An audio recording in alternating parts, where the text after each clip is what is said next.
Voltamos aqui para o estúdio com o deputado Rubens Pereira Júnior, do PT do Maranhão. Bem-vindo mais uma vez Obrigado. ao Jornal PT Brasil. Eu é que agradeço. Que bom. Estava comentando com ele aqui, gente, que ele podia também fazer um quadro semanal aqui com a gente no jornal. O que vocês acham? Comenta aqui no chat Democracia.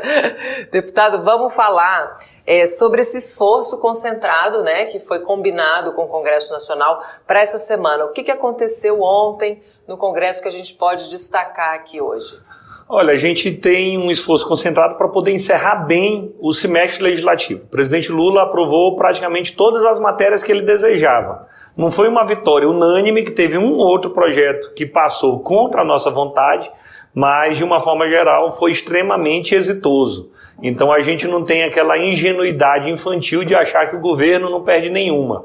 Mas as principais batalhas que nós escolhemos, nós saímos vitoriosos com largas votações. Então as principais medidas provisórias que vinham do governo passado, sem dúvida alguma, preparam o segundo semestre para ser ainda melhor do que o primeiro. Ontem não teve votação, não teve ordem do dia, justamente por conta das articulações. Mas quais são as matérias prioritárias para serem votadas nessa semana?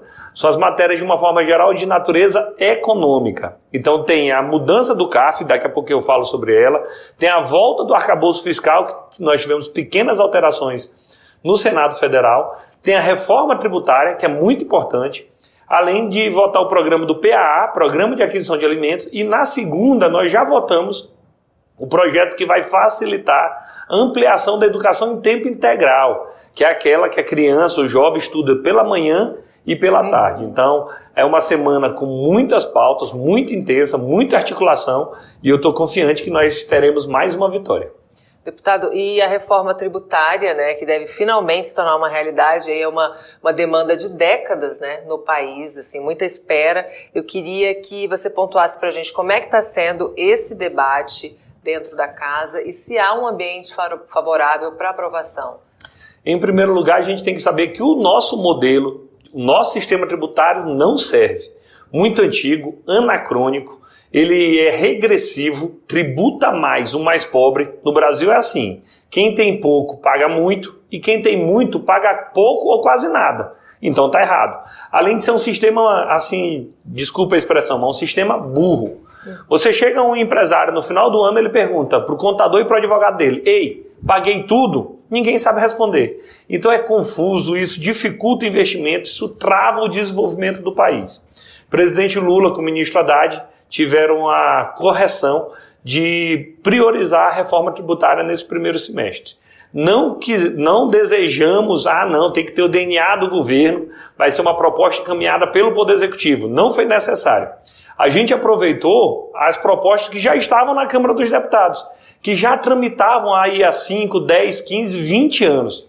Portanto, é um debate que está maduro. Qual é a lógica da reforma tributária? Em primeiro lugar, você vai unificar impostos. Tu vai pegar vários impostos federais, municipais e estadual e colocar um único no lugar dele, como já é assim nos Estados Unidos, na Europa, na maioria dos países do mundo.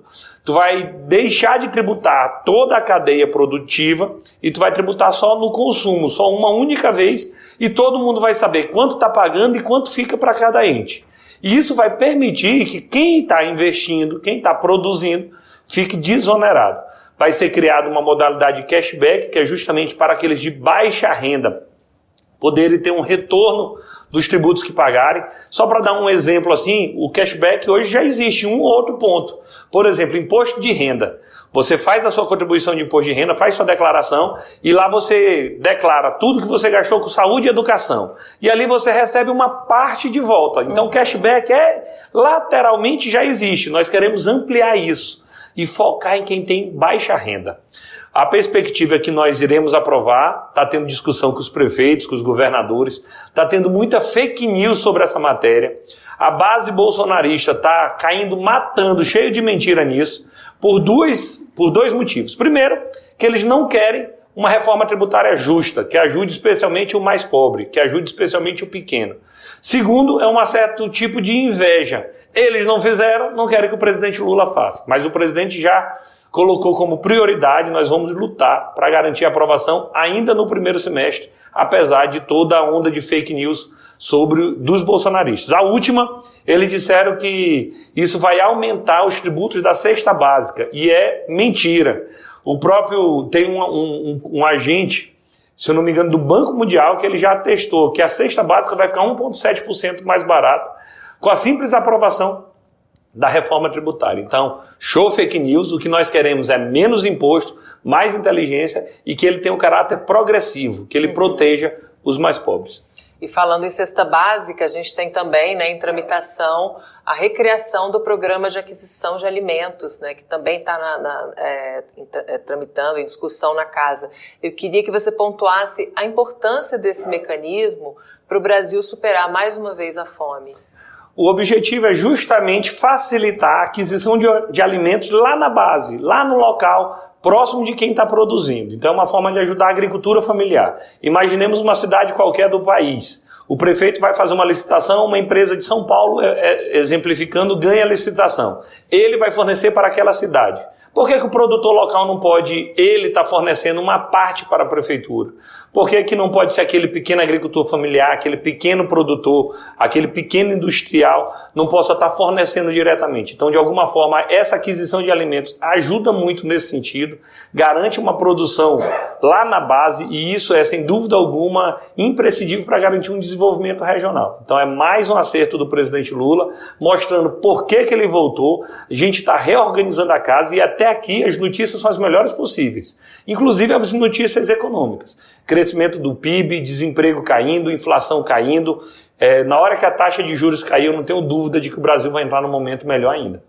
Gente, e essa semana, né, como a gente comentou, tem esse esforço concentrado no Congresso, não tem sessão da CPMI, mas tem atualização, né, deputado? 12 parlamentares que são membros da CPMI dos atos terroristas, né, ou do golpe, da tentativa de golpe no dia 8 de janeiro, apresentaram nesta segunda-feira uma notícia-crime contra o coronel do Exército, Jean Lawande Júnior, por falso testemunho, que foi a oitiva dele no dia 27 de junho. Eu queria que você comentasse, já que você também é um dos signatários, né, dessa notícia-crime. O que tem acontecido? A gente está convidando as pessoas, nesse primeiro momento, como testemunha.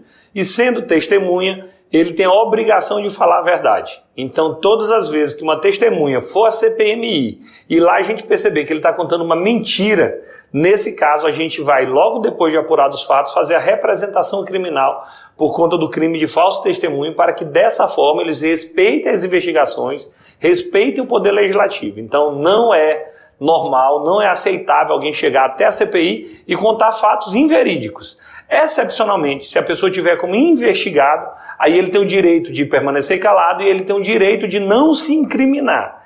Muito excepcionalmente, se ele for investigado. Mas neste caso, quando a pessoa é chamada como testemunha, aí ela tem a obrigação, o dever de falar a verdade. Mentiu, nós iremos entrar com uma representação. E essa apuração é feita em tempo real. A gente tem muita ajuda das redes, todo mundo que acompanha os trabalhos da comissão consegue estar nos ajudando, manda um Twitter, um comentário no Facebook, no Instagram, no YouTube, participa efetivamente da investigação, e é isso que nos ajuda a sempre trazer luz para a investigação, a sempre repor a verdade.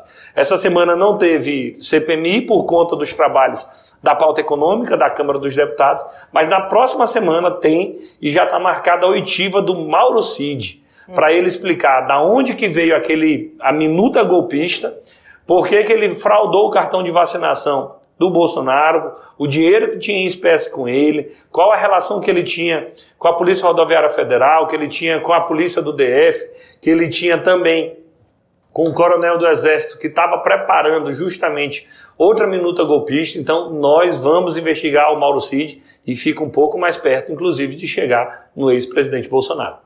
Já estão definidas as datas das sessões da semana que vem? A próxima terça-feira será a sessão de investigação, será uma audiência pública para ouvir o Mauro Cid. Até aqui ele não tem habeas corpus que o garanta a ficar em silêncio, mas a gente trabalha também com essa possibilidade, ainda que ele não vá, mas nós iremos avançar na investigação. E na quinta-feira, a previsão é que seja uma pauta deliberativa, para aprovar os requerimentos já do segundo semestre. Então, terça e quinta da próxima semana, os trabalhos da CPMI voltam com tudo. E a gente vai transmitir aqui, viu, deputado? Tem mensagem aqui da Beth de Brasília dizendo que não precisa se desculpar lá quando a questão da... Tem muita coisa burra para arrumar, o Brasil voltou a ser feliz. Josi Negreiros também aqui dizendo que é sua fã, gosta muito da sua proatividade. Vini Victor também aqui te agradecendo. Alberto Quirone dizendo que tem que taxar as big techs também, os rentistas e o agronegócio. A Josi também falou, se vários nomes de excelência da economia, né, estão conosco pela aprovação da reforma tributária, quem será contra, né? Diz aqui, ela está bem otimista, a Josi Negreiros. Também há esse otimismo pela bancada do PT, né? Otimismo gigante justamente pela importância. Repara que todo início de legislatura o pessoal sempre fala de reforma política e reforma tributária. Reforma política, dessa vez, ninguém está falando, porque o nosso sistema político já melhorou. Fim de coligação, fim do financiamento empresarial, então já tem alguns avanços. Agora, a pauta do momento é a reforma tributária. É isso que nós vamos garantir, que o pequeno pague menos e o grande pague um pouco mais. Isso que vai dar mais inteligência para o sistema, e nesse momento quem está contra são as aves de mau agouro, aqueles que são contra o país. Então é hora da gente despartidarizar essa discussão, despolitizar e de fato ver aquilo que ajuda o nosso país. Maravilha, deputado. Obrigada por vir aqui mais uma vez. Seja sempre bem-vindo. O pessoal aqui do Chat Democracia está trabalhando fortemente para termos aqui toda semana a sua presença. Volte sempre, seja sempre bem-vindo a esse espaço. Eu que agradeço a oportunidade mais uma vez. Bom dia, pessoal.